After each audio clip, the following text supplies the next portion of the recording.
Bom, gente, a leitura de hoje, livro de Provérbios. Temos alguns provérbios para tratar e eu não quero me aprofundar neles, quero fazer um vídeo mais breve para que você entenda bem o que eu estou querendo passar aqui. Eu gosto muito da forma como Salomão escreve e ele fala pro filho dele, cara, eu já tive do outro lado, sabe? Eu sei o que é errar também. E eu sei o que é errar muito e por isso eu digo para você, não vá por esse caminho. Então ele fala sobre confiança no Senhor, no Provérbios de número 3.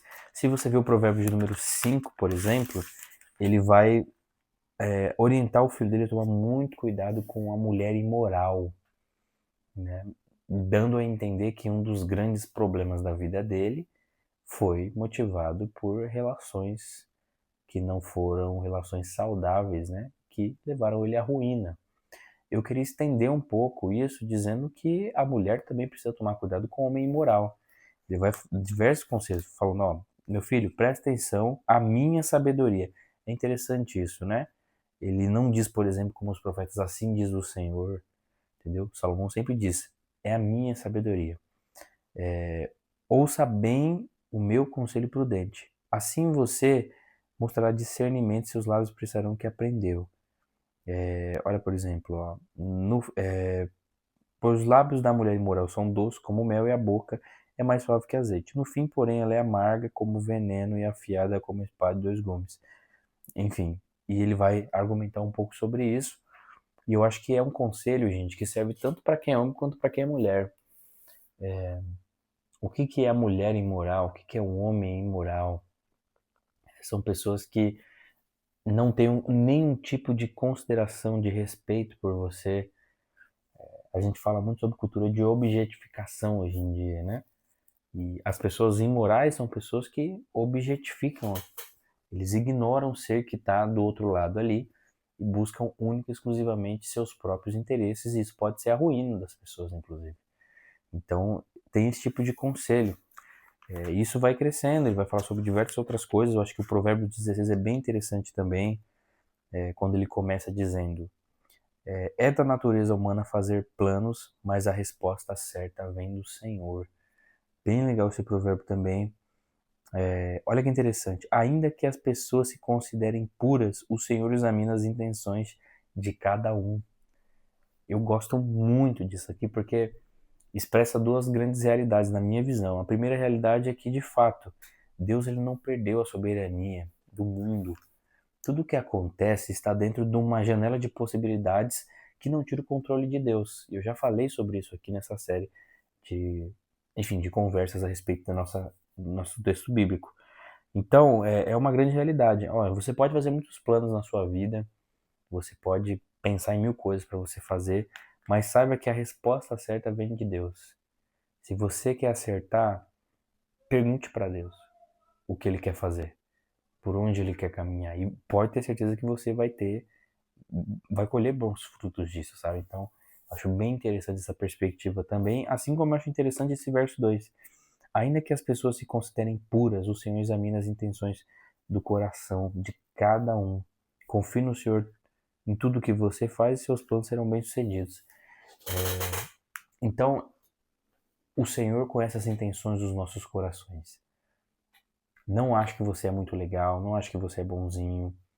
Você é uma pessoa cheia de problemas, você é uma pessoa que tem muitos defeitos.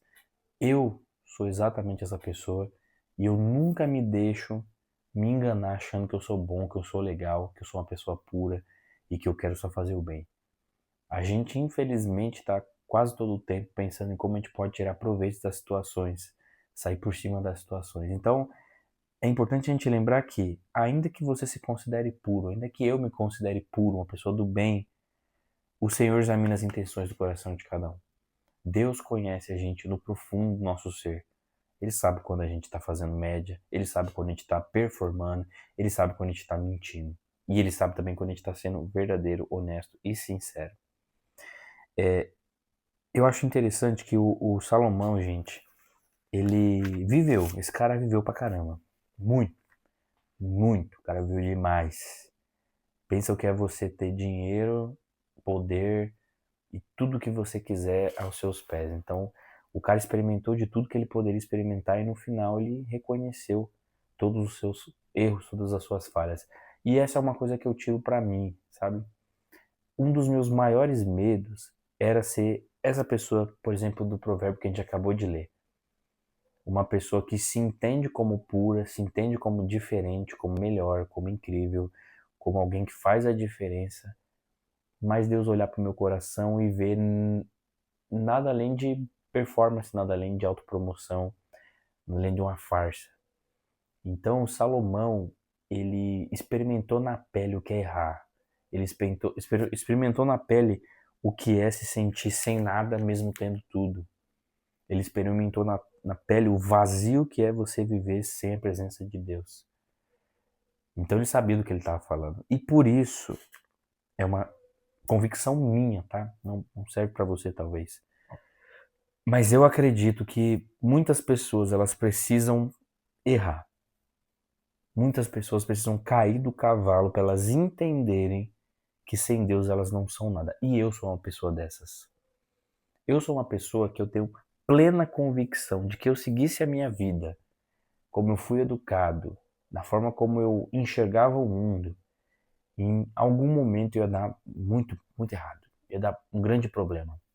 Eu não estou falando nem de cometer um erro absurdo, mas de eu ter um coração completamente cheio de mim, das minhas vaidades, e ignorar a realidade da vida como ela é, as minhas limitações, a dependência que eu preciso ter de Deus e que eu não tenho controle da história e que muitas vezes eu faço escolhas que são erradas.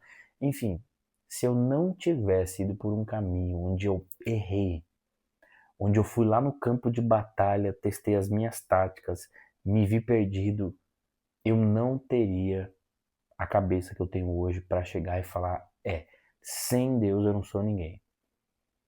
Se não for o Senhor na minha vida, eu vou errar. Então, na minha visão, a gente sofre muito até hoje por pessoas que estão no contexto religioso e elas não têm o maior senso de realidade, não têm o menor senso de realidade.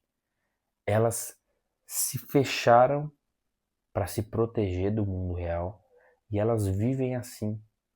Só que enquanto elas vivem assim, se privando do mundo real, a mente delas maquina o mal, o coração delas está distante.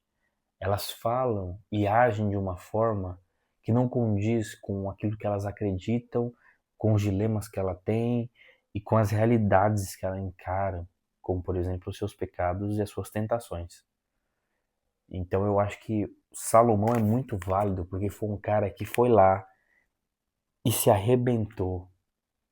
Ele viu o que ele, agindo como Deus da própria vida, é capaz de fazer, que é nada além de se autodestruir, e voltou para escrever assim: gente, tudo é vaidade.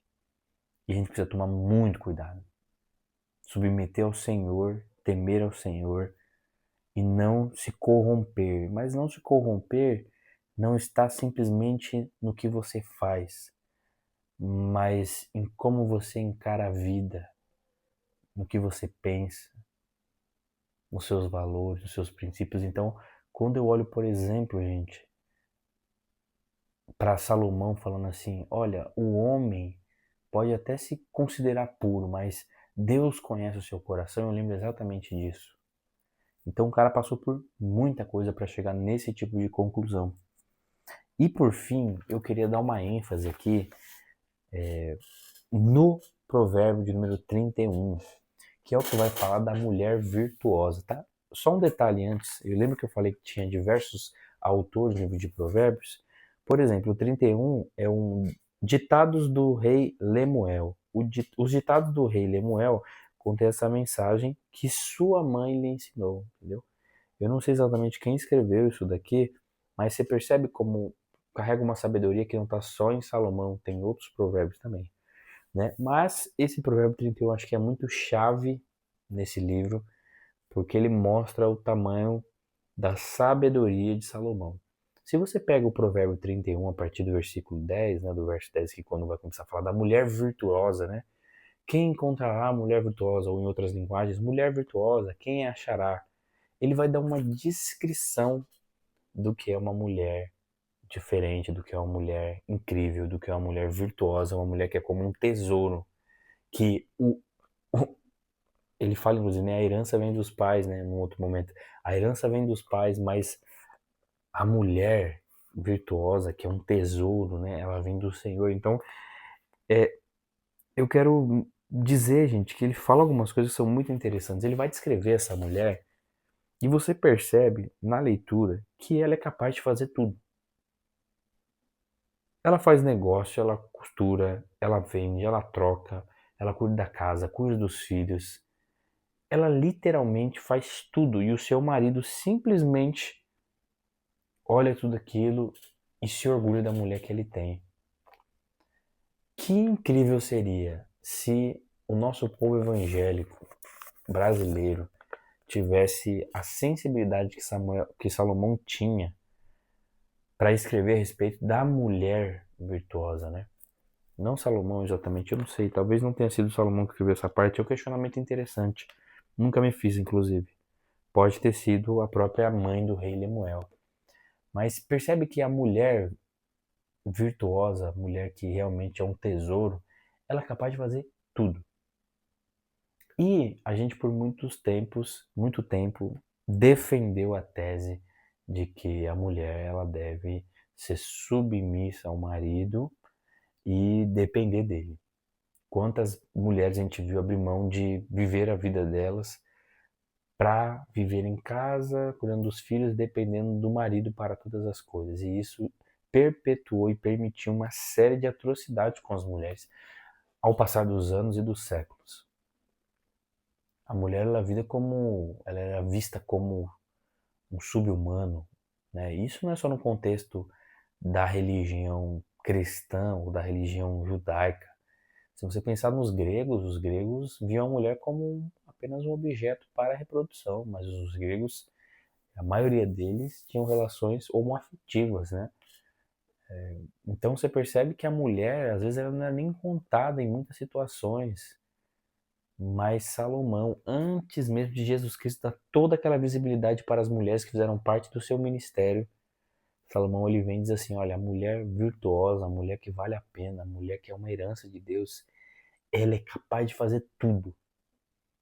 Em nenhum momento você vê ela dependendo do marido dela para nada. Ela é completamente autossuficiente e eu acho isso bem interessante, porque faz me lembrar de que uma das formas da gente como homem, tá? E eu não tô aqui fazendo um apelo ao feminismo, nem criticando uma série de coisas, enfim, tô tentando fazer uma leitura da nossa sociedade, onde eu entendo que a nossa sociedade é composta por muitos homens que são dominantes sobre as mulheres.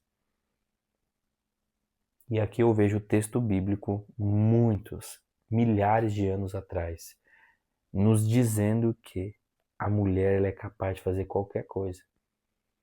A mulher ela é capaz de fazer tudo.